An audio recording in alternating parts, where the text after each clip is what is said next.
finally figured out why Meijin became the witch. It started when she was just a little girl. Any boy who had a crush on her would end up in an accident, whether they were trying to impress her or just messing around. All it took was saying one word to her, but as long as no one said those 3 words, nobody died. Take the boy who showed up on White Day with a basket full of candy. He was too shy to say anything, so he just dropped it off and rode away. A few minutes later, everyone heard brakes screeching. The boy ended up with a broken leg, nothing more, because these were just ordinary accidents. Meijin never believed any of it had anything to do with her. That changed when she developed her first real crush on a boy named Ikjon. He felt the same way about her. One day, Ikjon showed up outside the study hall and confessed his feelings. The moment the words left his mouth, he grabbed his throat like something was stuck in it. A second later he was on the ground, convulsing. Every student around them stared directly at Meijin. In a panic, she blurted out that he must have been stung by a hornet. Ikjon never made it to the hospital. He became the second person to die under mysterious circumstances. Those 3 words "I like you" were a death sentence. After that, Meijin barely spoke to any boy at school, but accidents kept happening. The boy who insisted on walking her home under his umbrella confessed the moment they reached her front door. Meijin's hair stood on end. Just then,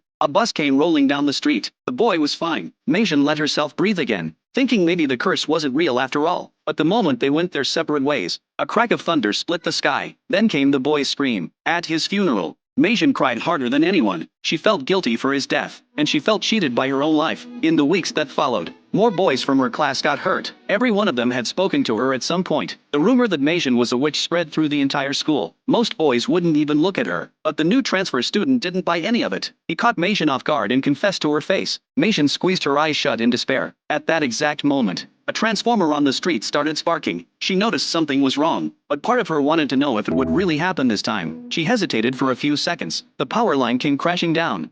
He hit the ground in a panic. Meijin could only shut her eyes again. When she opened them, he had become the 4th person to die under mysterious circumstances. That broke something inside her. After leaving school, she spent nearly every day lying in bed. Her father wanted to comfort her but didn't know what to say. Then one day he told her they were moving to Seoul to start over. For the first time in a long time, she smiled, but fate wasn't done with her. The day before the move, she went out to the field to deliver some potatoes. A venomous snake shot out of the grass. It sank its fangs into her ankle. Meijin lost consciousness in her father's arms. When she came to, she was still lying in the field. Her wound had already been treated. Her father had sucked the venom out with his own mouth. But by then, the poison had already spread through him. He held on just long enough to see his daughter open her eyes. Then he was gone. Meijin was now completely alone. After burying her father, there was nothing left for her in that village. She packed up and left.